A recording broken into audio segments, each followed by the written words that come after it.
자, 오늘은 예수님께서 좋은 씨와 가라지의 비유를 통해서 천국의 아들들과 마귀의 아들들의 열매와 또 이 땅에서 성령의 처소와 귀신의 처소의 실체를 밝혀주신 진리의 말씀을 마태복음 13장 36절에서 43절의 말씀에서 증거해 드리겠습니다. 이에 예수께서 무리를 떠나사 집에 들어가시니 제자들이 나와 가로되 밭의 가라지의 비유를 우리에게 설명하여 주소서. 대답하여 가라사대 좋은 씨를 뿌리는 이는 인자요 밭은 세상이요 좋은 씨는 천국의 아들들이요 가라지는 악한 자의 아들들이요 가라지를 심은 원수는 마귀요 추수때는 세상 끝이요 추수꾼은 천사들이니 그런즉 가라지를 거두어 불에 사르는 것이 같이 세상 끝에도 그러하리라. 인자가 그 천사들을 보내니니 저희가 그 나라에서 모든 넘어지게 하는 것과 또 불법을 행하는 자들을 거두어내어 풀무불에 던져 넣으리니 거기서 울며 이를 갈미 있으리라. 그때 의인들은 자기 아버지 나라에서 해와 같이 빛나리라. 귀 있는 자는 들으라. 자, 이 말씀은요, 지금 요한계시록 말씀을 예수님이 하고 계시는 거예요. 요한계시록의 말씀이라는 것은 시차적으로 시제를 볼 때 예수님이 십자가에 돌아가시고 또 사도 요한이 AD 95년경에 이렇게 받아서 적었다고 하지만 예수님의 말씀은 어제와 오늘과 내일이 동일하시기 때문에 요한계시록 역시 예수님이 공생의 기간에 사복음서에서 다 증거해 준 말씀들이 요한계시록에 기록되는 거예요. 그리스도의 계시를 사도 요한에게 알렸지만 그것은 이미 사도 요한에 기록한 요한계시록은 사복음서에 다 기록되어 있는 말씀들이에요. 근데 사복음서에 기록되어 있는 말씀을 열면 예수님은 창세전에 감추인 비밀들, 선지자들에게 미리 전한 복음을 다 풀어주신 말씀이에요. 그래서 예수님의 그 비유의 말씀을 깨달으면 구약과 신약 시대의 선지자와 사도에게 기록 부분 모든 증거들을 다 요약해서 말씀하신 거예요. 그래서 이 깊은 예수님의 그 지혜와 그 지식의 말씀을 우리 오늘 함께 공유하기 원합니다.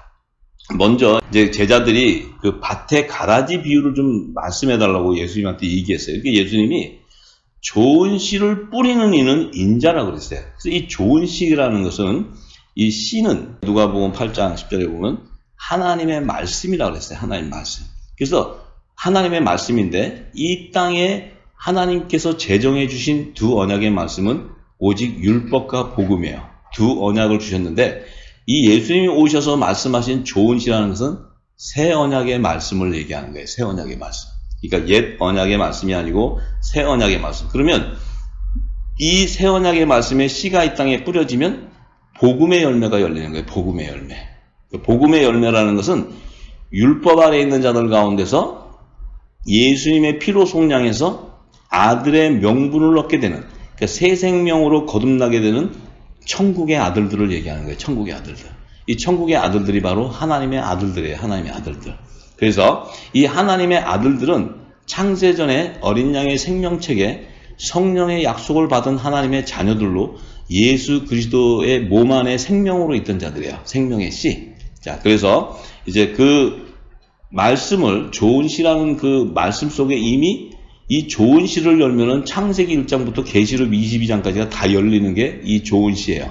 그런데 이 예수님이 이 한 말씀 안에 깊은 샘을 들어가면 알파와 오메가가 다 열리는 말씀이에요. 그런데 이제 사도 바울은 그 비밀을 알고 에베소서 1장 3절에서 5절의 말씀에 이렇게 기록합니다. 찬송하리로다 하나님 곧 우리 주 예수 그리스도의 아버지께서, 자, 우리 주님의 예수님인데 그 그리스도의 아버지는 성부 아버지예요.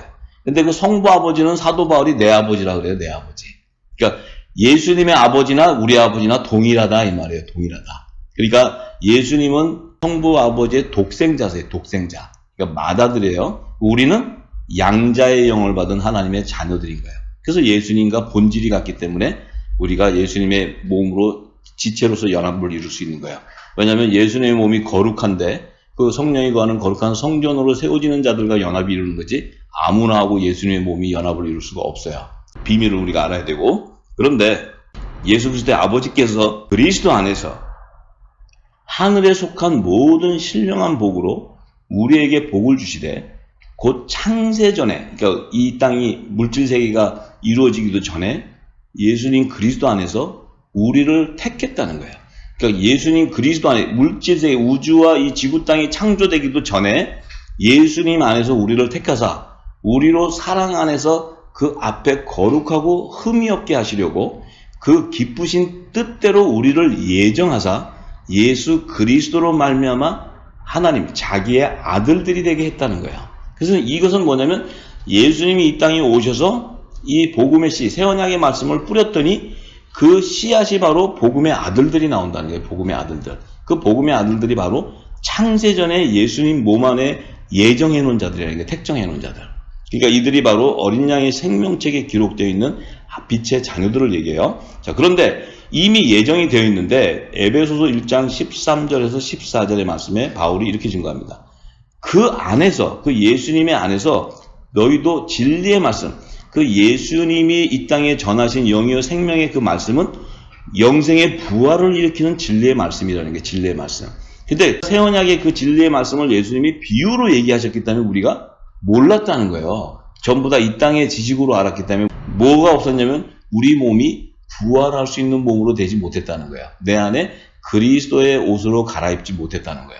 그것은 그리스도의 할례를 받지 못했다. 이것은 성령의 세례를 받지 못했다는 거야. 그래서 그 진리의 말씀, 그 너희의 구원의 복음을 듣고, 자, 예수 그리스도의 그 영원한 구원의 복음을 듣고 그 안에서 예수님 안에서 또한 믿어서 약속의 성령으로 인침을 받았다는 거예요.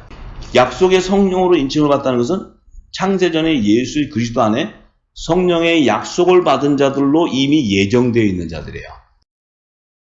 예수님이 이 땅에 와서 진리의 말씀, 영원한 구원의 복음, 이 복음은 새 언약의 말씀이에요. 새 언약의 말씀. 예를 들어서 첫 언약으로 제정해 주신 율법이 구원의 완성을 이루는 말씀이라면 예수님은 오실 필요가 없어요. 이 땅에. 율법의 선지자로서 구원이 끝나버려요. 그 모세가 준 그 율법으로서 끝나는데 그 율법은 복음의 그림자이기 때문에 구원을 이룰 수 없는 율법이에요. 그래서 예수님이 오셔가지고 율법을 완성시켜 주는 거예요. 완성. 율법을 폐하는 게 아니고 완성시켜. 율법을 폐해버렸으면 이 땅에는 아무도 구원받을 자가 없어요. 왜냐하면 율법을 복음으로 완성해 줬기 때문에 우리가 율법 아래 있었지만 예수님의 피로 아들의 명분을 얻게 되는 거예요. 아들의 명분. 그것은 우리 역시도 율법 아래 있었지만 예수님의 피로 말미암아 그 언약의 피로 말미암아 우리가 아들의 영을 받는, 그래서 이 땅의 종의 신분이 아니고 하나님의 나라의 유업을 이을 후사의 신분이 되는 거예요. 그래서 로마서 8장에 보면 예수님도 후사, 우리도 후사. 예수님이 하늘 보좌에 아들의 영광 보좌에 앉을 때 우리도 그 우편 보좌에 함께 동참한다 이 말이에요. 그래서 하나님의 아들이라는 것은 얼마나 존귀한 자들이고 예수님의 건세를 받았다는 것은 하늘나라에서도 왕권의 신분이기 때문에 왕권의 건세를 누려야 되는데 이 땅의 삶 가운데서도 왕권의 건세를 다스리는 그 훈련을 받아야 되는데 우리가 지금까지 초등학문 안에서 종로를 하고 있었기 때문에 제 종 밑에서 종로를 하는 신분이었지 내 자신이 왕의 신분이었던 걸 몰랐던 거예요. 하나님의 아들이라는 게. 그러니까 얼마나 하나님 보셨을 때 얼마나 우셨겠어요. 하나님께서 우리를 자녀 삼아 주셨는데 그 자녀가 제 종 밑에 가서 초등학문 아래에서 종로를 하고 있었으니 그들을 다스려야 되는데 다스려야 되는 건세를 줬는데 근데 예수님의 건세를 받았다 하면서도 그 건세가 뭔 줄 모르는 거예요. 왜? 우리가 성령의 검을 갖지 못했기 때문에 그래요. 하나님의 생명의 말씀을 받지 못했기 때문에. 그렇지만 이제는 예수님의 비유의 말씀이 풀어질 때 그 말씀을 깨닫는 자가 바로 예수 그리스도 안에 창세전에 예정해놓은 성령의 약속을 받은 자들이에요. 그래서 말씀이 기름 부어지고 깨닫는다는 그 자체가 바로 성령의 세례예요. 성령의 세례. 성령의 세례라는 거 우리가 뭐 뜨거운 불 내리고 막 이러는 게 아니고 성령의 역사라는 것은 진리 가운데 거하는 거야. 진리의 말씀 안에 내가 자유케 되는 게 성령의 세례를 얘기하는 거야. 그래서 말씀을 깨달아진다 이 말이에요. 그러면 내 안에 가지고 있었던 것은 버리게 되고 새로운 진리의 말씀을 내 안에 옷 입혀질 때 내 안이 빛이 빛나는 등불과 같은 빛의 아들이 되는 거예요. 그게 바로 성령이 거하는 거룩한 성전이 되는 것입니다. 자, 그래서 이 좋은 씨는 어린 양의 생명책에 기록되어 있던 그 천국의 아들들인데 그들의 총수를 사도 바울은 로마서 11장 4절에서 5절의 말씀에 저에게 하신 대답이 무엇이냐? 내가 나를 위하여 바알에게 무릎을 꿇지 아니한 사람 7천을 남겨뒀다는 거예요. 하나님께서 자신을 위해서 바알에게 무릎 꿇지 아니한 사람을 남겨뒀다는 게 7천에. 이 7천이라는 것은 빛의 아들들의 충만한 수를 얘기해요. 충만한 수. 그러니까 7이라는 것은 완전한 수인데 거기다 1000이라는 것은 충만한 수. 그러니까 하나님의 아들들의 충만한 수라는 것은 창세 이후에 그 아담이 에덴 동산에서 나와서 이 땅에서 자녀를 놓고 지금까지 중에 하나님의 자녀로 약속받은 자들, 그들의 충만한 수를 얘기하는 거예요. 그래서 마지막 때 그들의 수를 추수하신 거예요. 근데 그들은 어떤 자들이냐면 은혜로 택하심을 따라 남은 자라고 얘기해요. 은혜로 택하심을 따라. 그러니까 은혜로 택했다는 것은 창세전에 우리가 어떤 믿음의 행위나 우리가 어떤 것을 해서가 아니고 창세전에 그리스도 안에서 예정된 자를 얘기하는 거예요. 예정된 자. 택정된 자. 자기의 아들로 삼은 자들. 그들이 바로 은혜로 택하심을 따라 남은 자들이에요. 그래서 우리도 2000년 전에 예수님이 오셨을 때 본 자가 아무도 없지만 우리가 왜 이렇게 예수님의 말씀을 깨닫고 진리를 깨닫냐면 성령께서 우리 안에 기름 부어주시고 예수님이 증거하신 비유의 말씀들을 다 깨닫게 해주신다는 그 의미는 성령의 세례를 받는 자들, 성령의 약속을 받는 자, 선물을 받는 자. 그래서 내 안이 성령의 처음 익은 열매로 맺혀지는 거예요. 그렇지만 이게 자라가는 과정에서 연약함이 있기 때문에 성령이 우리를 도와주시는 거예요. 도우셔서 온전한 열매가 되게 만들어주시는 거예요. 자, 그 온전한 열매는 뭡니까? 알파의 오메가이신 예수 그리스도의 말씀을, 진리를 다 소유하는 자, 하나님의 비밀을 소유하는 자, 천국을 침노하는 자 거예요. 그게 천국에 침노하는 자. 그래서 하나님의 자녀라면 당연히 천국 열쇠를 소유하게 되고 성경에 메인 것들을 다 풀어주는 역사가 있는 거예요. 그들을 통해서. 그래서 예수님이 창세전에 감추인 것을 비유로 얘기하신 그 비유를 마지막 때 이 땅에 매여 있는 것을 풀어주는 것이 바로 천국 열쇠를 소유한 자예요. 그래서 저와 여러분들이 이제 이 말씀을 깨닫고 열방에 빛을 증거할 때 이때까지 매여 있던 모든 성경의 진리가 다 드러나게 되는 거예요. 그래서 그들이 바로 예수님의 몸된 하늘에 속한 교회라는 거예요. 그들이 바로 고린도전서 3장 16절에서 17절에 사도 바울이 너희가 하나님의 성전인 것과 하나님의 성령이 너희 안에 거하시는 것을 알지 못하느냐. 자, 너희는 너희 몸이 성전이라는 거예요. 너희 몸이 성전인데 그 성전 안에는 하나님의 성령이 너희 안에 거한다는 거예요. 그래서 하나님의 성령이 너희 안에 거한다는 것은 하나님의 나라가 너희 안에 임해 있다는 거예요. 하나님의 나라가 임해 있다는 것은 창세전에 하나님 나라를 성취하는 하나님의 비밀이 다 그 안에 있기 때문에 그 비밀을 맡은 자가 되고 아는 자가 되는 거예요. 하나님의 비밀을. 왜? 깊은 곳도 통찰하시는 성령께서 하나님의 깊은 영역을 다 알게 해주신다는 거예요. 알게 해주시기 때문에 우리가 영의 비밀을 알게 되는 거예요. 절대로 이 땅의 지식으로는 알 수 없는 게 영의 비밀이 하나님 나라의 비밀이에요. 그래서 17절에 이렇게 얘기합니다. 누구든지 하나님의 성전을 더럽히면 하나님이 그 사람을 멸하시리라. 하나님의 성전은 거룩하니 너희도 그러하리라. 자, 이 얘기는 하나님의 성전이 더럽혀질 수 없는 거예요. 하나님이 임재하시는 성전은 완전하신 하나님이 임재하신 성전을 더럽힐 자가 아무도 없어요. 그렇기 때문에 하나님의 성전, 성령이 거하는 자들은 반드시 거룩하게 맺어지게 돼 있어요. 열매가. 연약함에서 그리스도 옷을 갈아입기 때문에 맺혀지기 때문에 예수님께서도 내가 거룩하니 너희도 거룩하라고 이렇게 말씀하셨어요. 베드로전서 1장 13절에서 16절에 사도 베드로는 그 예수님이 하신 말씀을 깨닫고 이렇게 얘기해요. 너희의 마음의 허리를 동이고 근신하여 예수 그리스도에 나타나실 때, 재림하실 때, 예수님이 다시 재림하실 때 너희에게 가져올 은혜를 온전히 바라라. 너희에게 가져올 은혜는 휴거되는 걸 얘기해요. 휴거. 생명의 부활로 연합되는, 혼인잔치에 연합되는 그 은혜를 준다는 거예요. 예수님이 재림하실 때. 그러면 부활의 소망을 갖기 위해서는 그리스도의 진리의 말씀이 너희 안에 거해야 되고 진리의 성령이 너희 안에 거해서 예수 그리스도의 음성을 듣는 자가 되어야 되는데 그 음성은 창세전에 하나님 안에 감춰진 비밀이라는 게 비밀. 그래서 지혜의 영과 계시의 영을 받아야 그리스도께서 오셔서 전했던 비유의 모든 말씀들을 깨닫기 때문에 그 깨닫는 순간 주의 음성을 듣는 거예요. 알게 되는 거예요. 주님이 오실 때까지를 다 알게 되는 것이 바로 하늘의 비밀을 맡은 자예요. 자, 그래서 사도 베드로는 너희가 순종하는 자식처럼 이전 알지 못할 때 쫓던 너희 사욕을 본삼지 말고 너희가 순종하는 자식처럼 이제 순종하는 자식은 복음의 아들이 됐는데 그 이전에는 그 복음의 비밀을 모를 때는 율법 아래 있을 때는 너희가 사욕, 그러니까 그 탐욕이나 이런 사욕을 쫓았다는 거예요. 율법 아래 있을 때. 근데 이제 그런 행위는 이제 다 버리고 오직 너희를 부르신 거룩한 자처럼 너희도 모든 행실에 거룩한 자가 되라. 자, 기록하였을 때 내가 거룩하니 너희도 거룩할지어다. 이렇게 기록했어요. 이 얘기는 요한복음 20장에 보면 예수님이 부활하셔서 제자들에게 뭐라고 얘기하셨냐면 성령 받으라고 했어요. 성령. 예수님이 하신 말씀은 계속 성령 받으라예요. 성령. 성령 받으라. 그 성령이 바로 평안이라는 게 평안. 예수님이 떠나시기 전에도 세례 요한은 물로 세로졌지만 이제 너희는 그 예루살렘에서 머무르면 성령의 세례를 받게 되는데 그 왜 성령의 세례를 받아야 되냐? 사도행전 2장 1절에 보면 사도들이 마가다락방에서 성령의 세례를 받고 났을 때 그들이 제일 먼저 한 것이 뭡니까? 새 방언을 말하기 시작해요. 새 방언. 그 새 방언은 이 땅의 사람의 지식이 소리 아니고 예수님이 전했던 천국 언어를 얘기하는 거예요. 천국 언어. 이 천국 언어라는 것은 천국 말씀을 얘기해요. 천국 복음.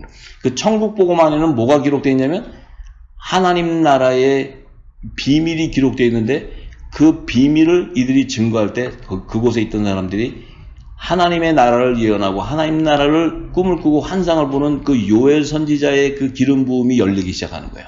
그래서 사도들이 이른비의 그 성령으로 오순절날 마가다락방에서 임했을 때 그들이 새 방언을 말했다는 것은 그들이 이 성령의 세례를 받기 전에는 율법 아래에 있는 말을 하고 있었다는 거예요. 율법 아래에 있는 얘기. 지금 이 땅에서 우리가 교회 다니면서 많은 자들이 지금 예수님 얘기하고 우리가 주를 위해서 예수님 위해서 회개하고 새벽기도 하고 이런 모든 것들은 우리가 주님을 따르고 믿음의 행위를 했지만 그것은 율법 아래에 있었다는 거예요. 율법 아래.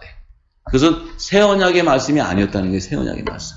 그러니까 이 새 일을 행하지 않았기 때문에 계속 해결을 하고 아무리 주를 향해서 그들이 열심을 내고 했어도 거룩해질 수가 없는 거예요. 거룩해질 수가. 왜 거룩해지지 못하냐면 내 안에 육적인 몸을 다 벗는 그리스도 할례가 임하지 않았기 때문에 나는 계속 믿음의 행위를 하는데 내 안에서는 두 법이 존재해가지고 세상의 죄악과 탐욕과 음란이 계속 올라오는 거예요. 전부 다. 그러니까 내가 정말 금식하면서 회개까지 다 했어. 근데 내 안에 뭐가 없냐면 진리의 말씀이 없는 게 진리의 말씀. 진리의 말씀이 없으니까 어떤 일이 생겨요? 소재는 됐는데 일곱 귀신이 들어와 버리는 거예요. 일곱 귀신. 일곱 귀신이 들어오니까 내가 다 넘어져 버리는 거야. 내가 이 음란에 넘어지고 물질에 넘어지고 세상 것에 다 넘어지는 거예요. 왜?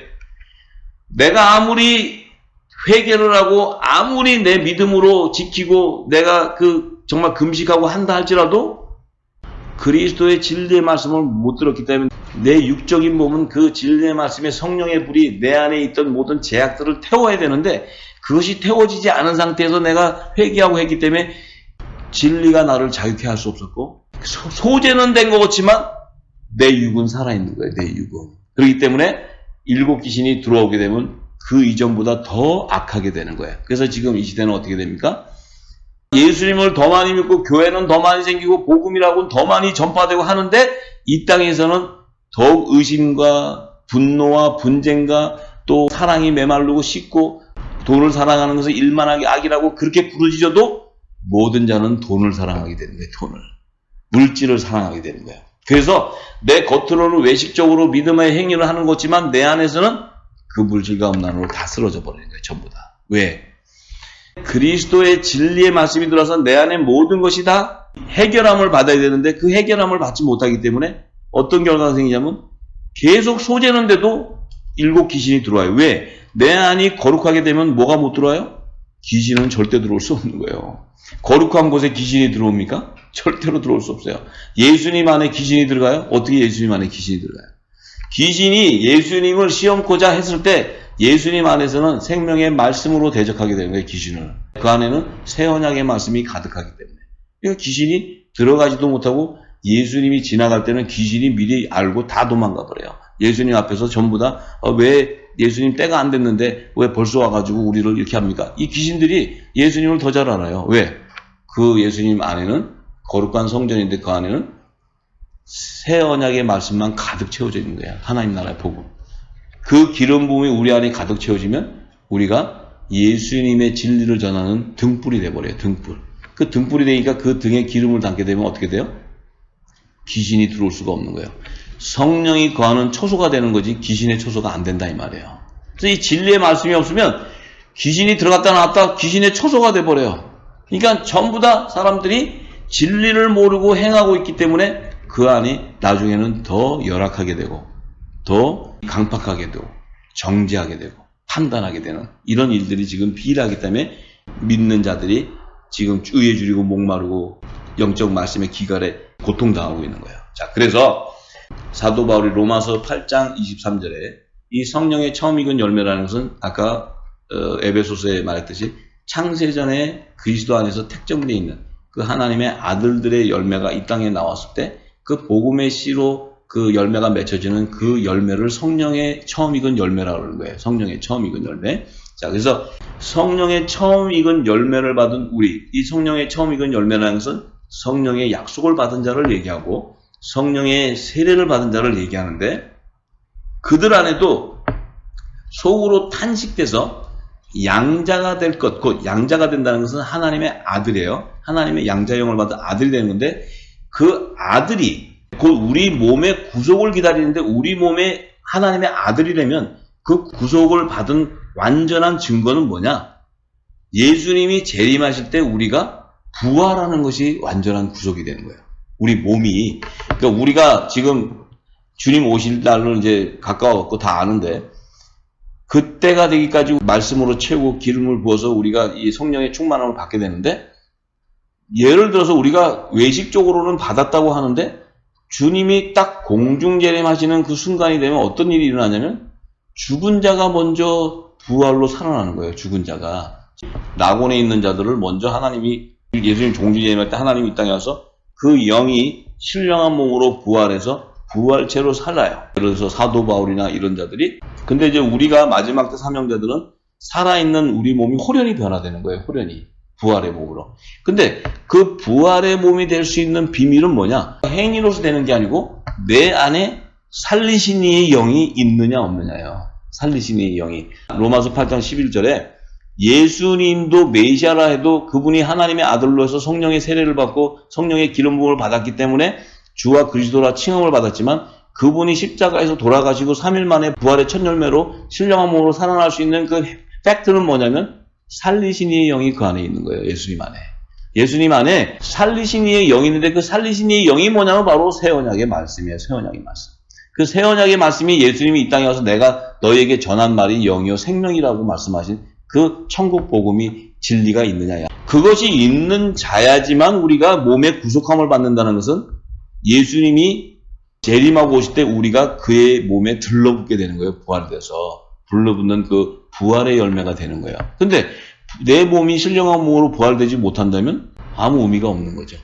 우리가 아무리 이 땅에서 예배를 하고 아무리 이 땅에서 주와 복음을 해서 또 헌물을 드리고 어떤 행위를 했대도 내 안에 신령한 살리신의 영이 없다면 부활이 안 돼요. 그러니까 성경은 진리를 얘기하는 거기 때문에 내가 이 정도 믿음을 가지면 된다? 그건 내 추측인 거지. 하나님의 말씀에 살리신의 영이 있지 않으면 안 되는데 그 살리신의 영은 그리스도의 진리의 말씀을 옷 입혀져 있어야 된다는 거죠.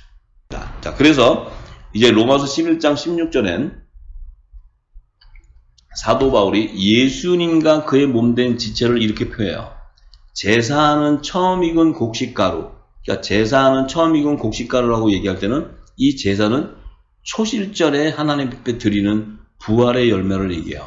그래서 그 처음 익은 곡식가루가 바로 부활의 첫 열매를 얘기하는데 이 처음 익은 곡식가루가 예수님을 얘기하는 거예요. 예수님.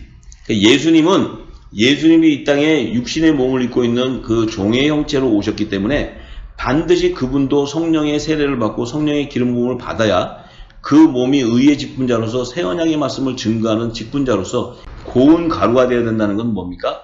예수님이 뭐라 그러셨어요? 오셨을 때 나는 내 영광을 나타내러 온 것이 아니고 내 뜻을 전하러 온 것이 아니고 나는 아버지의 뜻을 전하러 왔다고 얘기하셨어요. 아버지의 뜻. 그리고 아버지의 영광을 나타내기 위해서 오셨다고 그랬어요. 내가 만약에 내 영광을 나타낸다면 나는 독생자가 아니라고 얘기하셨어요. 예수님. 그러면 예수님께서도 당신이 하나님의 아들이 된다는 것은 육신을 입고 있기 때문에 그 안에 자기 의가 다 바스러져서 고운 가루가 되어야 그 안에 성령의 기름을 부어서 하나님 앞에 향기로운 소재를 드리는 떡이 되는 거예요. 예수님 몸이. 살리시는 영이에요. 그래서 이 떡이 됐을 때 하나님이 그 예수님의 몸을 흠양해 주시는 거예요. 흠양하는 거예요. 연락하는 거예요. 그래서 예수님이 부활의 첫 열매로 새롭고 산 길인 구원의 길을 열어주시고 하늘 보좌로 제일 먼저 들어가시고, 지금도 하늘 보좌에 가신 분은 오직 예수 그리스도 한 분뿐이에요. 그분이 가셨기 때문에 우리가 하늘 보좌로 들어갈 수 있는 구원의 길을 열어주신 거예요, 예수님이. 그래서 우리도 부활로 하늘 보좌로 갈 수 있는 그 구원의 길을 열어주셨기 때문에 그 예수님이 초실절에 부활의 첫 열매로서 고운 가루가 되어서 그곳에 기름을 부어서 그 몸이 떡덩이가 돼서 하나님 앞에 드릴 때 하나님이 향기로운 제물로 흠양했어요. 자, 그래서 사도 바울이 그 처음 익은 곡식가루가 거룩하기 때문에 떡덩이인 너희들도, 떡덩이라는 것은 뭡니까? 예수님의 몸된 지체, 하나님의 자녀들. 그러니까 그 초실절에 첫 이삭의 한 단을 얘기하는 거예요. 한 단. 첫 이삭의 한 단을 하나님 앞에 드리는데 그 첫 이삭은 예수 그리스도요. 그의 떡덩이 몸된 지체들은 이삭, 그러니까 한 단 안에 묶여져 있는 거예요. 한 단 안에. 하나로 연합되어 있어요. 그 단을 떡덩이라고 표현한 거예요. 그래서 그 곡식가루도 거룩한즉 떡덩이 너희들도 거룩하게 된다는 거예요. 그래서 뭐예요? 성령이 거하는 거룩한 성전으로 세워지기 때문에 그렇습니다. 그래서 그 뿌리도 거룩한즉 가지도 거룩하다는 것은 그 뿌리는 바로 생명나무이신 예수님의 뿌리에서 그 진에게 생명수가 공급될 때 그 가지에게도 동일하게 그 기름 부음을 통해서 가지도 거룩하게 되는 것을, 그 생명나무와 생명나무의 12가지를 비유하시는 말씀이에요. 그래서 그 예수님과 한 몸으로 연합을 이룬다는 거예요. 이것을 사도 바울이 증거하고 또 베드로 또 요한이 증거해 놓은 것은 창세기 37장 7절에서 8절의 말씀에 보면 요셉의 꿈을 통해서 그 비밀을 증거해 주셨어요. 그래서 예수님은 이 땅에 야곱의 집에 왕노로 살아오신 하나님 나라의 만왕의 왕의 신분이고, 또 이 땅의 제사장 나라, 제사장 나라 조상 야곱의 자손들은 이 땅의 제사장 나라, 이들은 종의 신분을 얘기해요. 종의 신분. 이들은 율법 아래 거하는 자들이에요. 그래서 이들을 왕노로 살아오시는 거예요. 하나님 나라의 그 만왕의 왕이신. 그래서 하나님의 자녀들은 이 땅에서 난 것이 아니고 하늘에서 난 거예요. 그래서 예수님의 몸된 지체이기 때문에 그들도 왕권의 신분이기 때문에 이 땅의 12지파의 제사장들을 다스리는 건세가 있는 거예요. 그 다스리는 건세가 있기 때문에 예수님께서 마태복음 19장 28절에 내가 이 땅에 올 때 너희도 12보좌, 내가 앉은 그 12보좌, 아들의 우편보좌에 앉을 때 이스라엘 12지파를 심판한다고 이렇게 얘기하셨어요. 그것은 바로 왕권의 신분과 종의 신분을 얘기하는 거예요. 그런데 창세기 37장 7절에서 8절에 요셉이 이제 밭에서 곡식을 묻고, 네 단 그러면 요셉의 단이에요. 이 요셉이라는 것은 요셉과 같이 한 묶음이 되는 첫 이삭의 한 단을 얘기해요. 요셉은 메시아의 표상이기 때문에 그 첫 이삭을 얘기하는 거예요. 그 한 단이 일어선다는 것은 초실절에 부활하는 단을 얘기하는 거예요. 부활하는 단. 그래서 이들은 예수 그리스도와 몸된 하늘 교회를 얘기하는 것입니다. 그들은 부활하는 자들의 부활, 먼저 부활하는 자, 왕권의 신분이라는 거예요. 근데 당신들의 단, 그러면 당신들은 단은 요셉의 형제들 단. 그들은 야곱의 자손들, 그러니까 야곱의 이스라엘 자손의 12지파의 자손들. 이들의 단은 요셉의 단을 둘러서 절을 하게 된다는 거예요. 요셉의 단에 절한다는 것은 종의 신분이라는 거예요. 종의 신분. 이들은 율법의 씨를 받은 자들이고 요셉의 단은 복음의 씨를 받은 자를 얘기하는 거예요. 그래서 좋은 씨를 받은 자가 바로 요셉의 단을 의미하는 것입니다. 그래서 그 형제들이 화가 났어요. 이제 요셉한테. 아니 그러면 내가 참으로 네가 우리 왕이 되겠다는 거야? 네 신분이 왕이야? 그래서 미워하는 거야. 그럼 네가 우리 왕이니까 우리를 다스리겠네? 그래, 그럼 한번 다스려봐. 이래서 이제 요셉이 미움을 당해서 애국으로 팔려가는 그런 이제 일들을 창세기에서 증거하고 있습니다. 그것이 바로 여호와의 7절기 중에 초실절에 하나님 앞에 향기로운 화제를 드리는 그 첫 이삭의 한 단에 대한 열매를 나타내는 말씀이에요.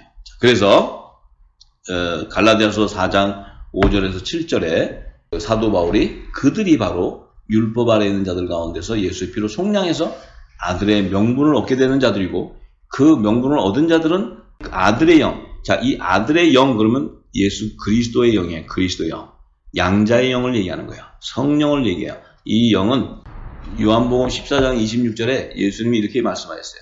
아버지께서 내 이름으로 보내는 보혜사 성령. 그러니까 예수님의 이름으로 보내는 보혜사 성령이 있기 때문에 그 보혜사 성령은 아들의 영이 되는 거예요. 아들의 영. 예수님이 독생자이시기 때문에. 그래서 그 보혜사 성령이 임하게 되면 너희 안에 내가 지금까지 비유로 얘기했던 창세전에 감추인 것들을 다 알게 해주고 깨닫게 해주고 가르쳐준다는 거예요.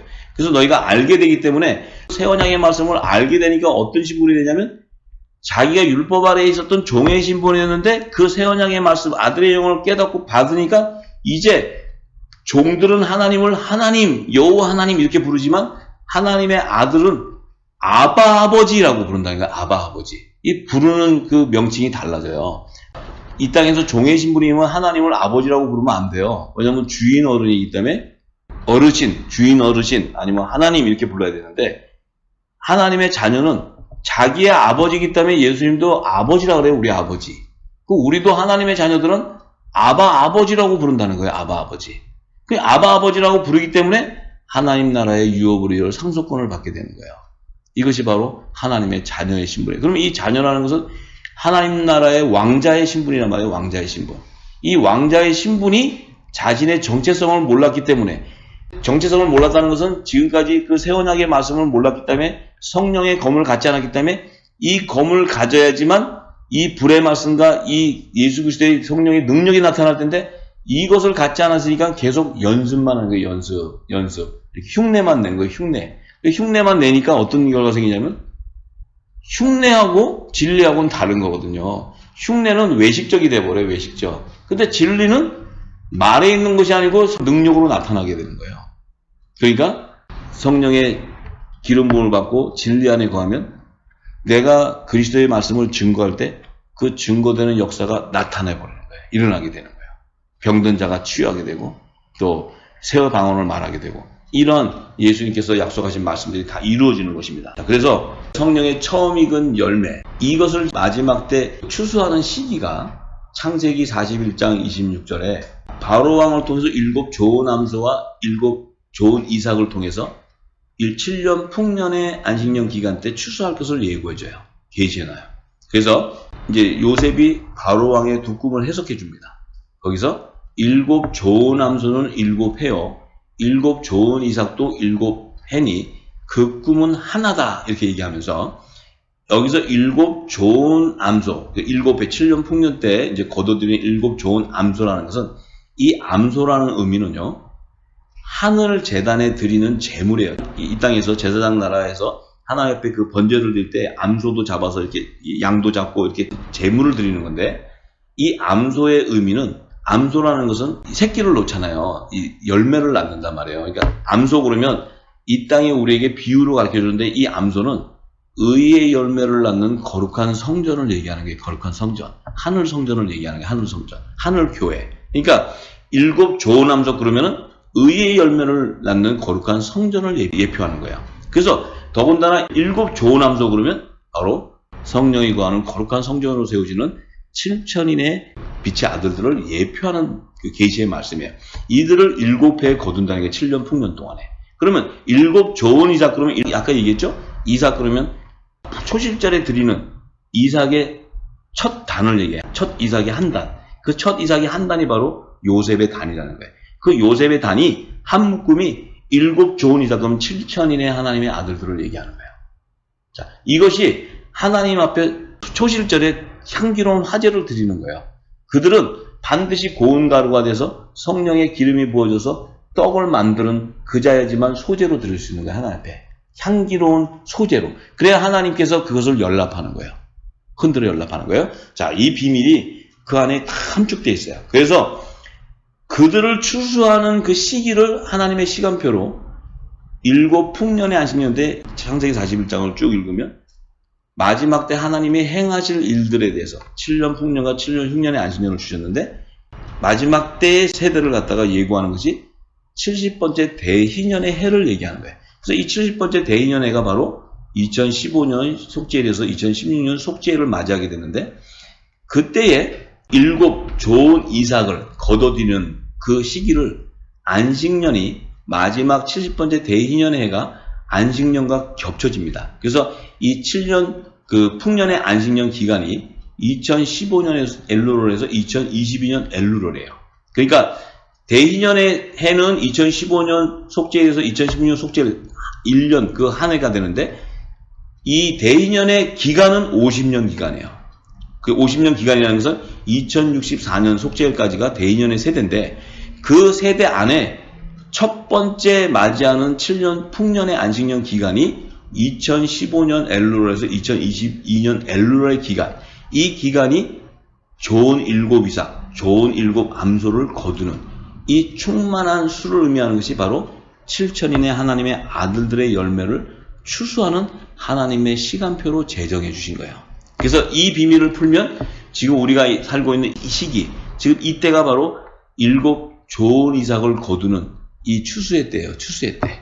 그러니까 이제 앞으로 2022년 그 엘루럴까지 이제 거의 한 3년 한 몇 개월 남았죠. 그 기간이 이제 7천인의 하나님의 아들들을 다 마지막 때 거두게 돼요.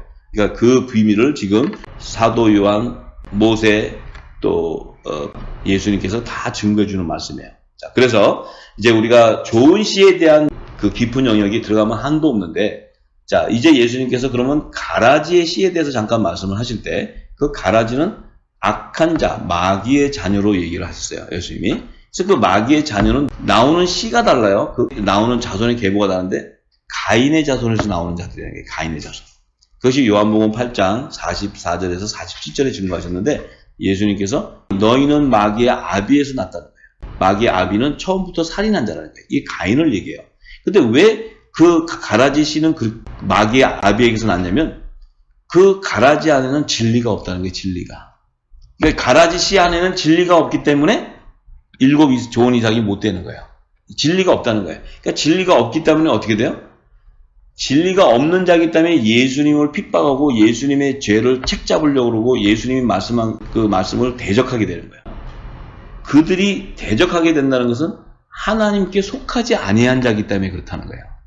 이것을 예수님이 지금 요한복음 8장에서 증거해줘요. 그래서 그들이 계시록 13장 8절에서 또 15절에서 18절에 그들의 실체는 바로 어린 양의 생명책에 창세 이후로 농명되지 못한 자들이라 그래요. 그래서 농명되지 못한 자들은 모두가 다 짐승의 우상에게 경배하게 된다는 거예요. 그래서 이 지금 계시록 13장은 후 3년 반 기간에 짐승의 표를 받는 자들인데 이 짐승의 표라는 것은 매매표를 얘기하는데 그 매매표를 받는 자에게는 하나님께서 반드시 그 666의 열매로 다 멸망당하다 하는데 어린 양의 생명책에 기록되지 못한 가라지들은 전부 다 짐승의 표를 받게 된다는 거예요. 자, 그래서 이 짐승의 표를 받는 시기를 예수님이 이 단을 걷어서 불못에 던진다. 이 지금 추수의 마지막 끝에는 이렇다. 이 얘기는 이미 후 3년 반 계시록의 말씀을 풀어주는 말씀인데 그 말씀이 예수님이 오셨을 때 그때는 계시록이 기록이 되지 않았지만 그 말씀을 풀어주는 것을 어디에 그 선지자들의 그 부어준 예언의 말씀을 풀어주냐면 다니엘서로 풀어주는 말이에요. 다니엘서. 다니엘에게 2300주야와 마지막 한일회와 1290일과 1335일의 예언 속에 예수님께서 짐승의 표를 받는 시기를 풀어주고 있는 거예요, 이게. 그래서 지금 사도 요한이 계시록을 기록할 때 짐승의 표를 받는 시기가 그 시기는 이제 666의 단을 거둬서 천사들이 그걸 거둬서 다 불못에 던지는 거예요. 던지는데 7년 흉년의 안식년 기간이 2022년에서 2029년이에요. 자, 그때 그 기간 중에 후 3년 반의 시기인 2026년 3월경에는 중동 전쟁이 일어나는 것을 계시록은 기록하고 있어요. 중동 전쟁과 또 9월이나 10월경에 나팔절이 되면 휴거 사건이 일어나게 되는데 그 시기가 둘째화의 시기라고 계시록 11장에 정확하게 증거하고 있어요. 근데 이제 셋째화가 된다는 것은 일곱째 나팔이 부는 셋째화가 될 때 짐승의 표를 받게 되는데 그때가 바로 그 대환란 때 666의 단을 거두어서 불에 태운다는 거예요. 이때 이제 가라지들과 쭉정이들을 다 거두게 되는데 그 시기가 바로 2026년 나팔절 이후, 그러니까 9월과 10월경 이후부터 이제 예수님께서 이 땅에 지상재림하는 2029년 속죄절 전까지 아마겟돈 전쟁이 일어나는 그 시기 전까지 모든 짐승의 표를 받는 자들이 다 예수님이 지상재림하면서 그들을 다 잡아다가 불못에 던지는 이것이 요한계시록의 예언입니다. 그래서 이제 사도 요한은 그 말씀을 깨닫고 계시록 18장 2절에서 4절에 이렇게 기록해요. 자, 그 귀신의 초소, 큰 성 바벨론에 귀신의 초소와 각종 더러운 영이 모이는 곳, 그곳이 음녀교회, 음녀교회. 이 땅의 제단을 얘기하는 거예요. 이 땅의 제단은 그때가 되면 이마에 입맞지 아니하는 황충기양을 받은 그들이 이제 전부 그 음녀교회로 타락한 자들이 다 드러나는데, 이미 음녀교회로서 다 멸망당한 자들, 그때 여자의 남은 자손, 하나님의 종들이, 야곱의 남은 자들이 광야의 피난처로 예비한 것으로 탈출하는 제2의 출애굽이 일어납니다. 그 제2의 출애굽 사건이 2026년 9월과 10월경에 나팔절에 휴거 사건이 일어난 직후에 이제 그 짐승의 표를 받는 대환란도 일어나지만, 그때 하나님의 종들, 음녀재단에서 탈출해야 돼요. 탈출해서 하나님이 광야에 예비해 놓은 곳으로 다 도망가는 이 엄청난 제2의 출애굽 사태가 그때 일어납니다. 일어나는데, 그것을 사도 요한이 알고 하나님께서 그들에게 이르시는데, 너희들은 그 귀신의 초소에 있지 말고, 더러운 영이 모이는 곳에 있지 말고, 거기서 다 나오라는 거예요. 그들의 죄에 참여하지 말고, 그들의 받을 재앙을 받지 말고, 그곳에서 다 탈출해 나오라고 사도 요한이 계시록 18장 2절에서 4절에 증거하고 있습니다. 자, 그래서 이제 이 늦은 빛 성령의 음성에 귀를 기울여서 이제 우리 모두가 자신들의 정체성을 확인해야 됩니다.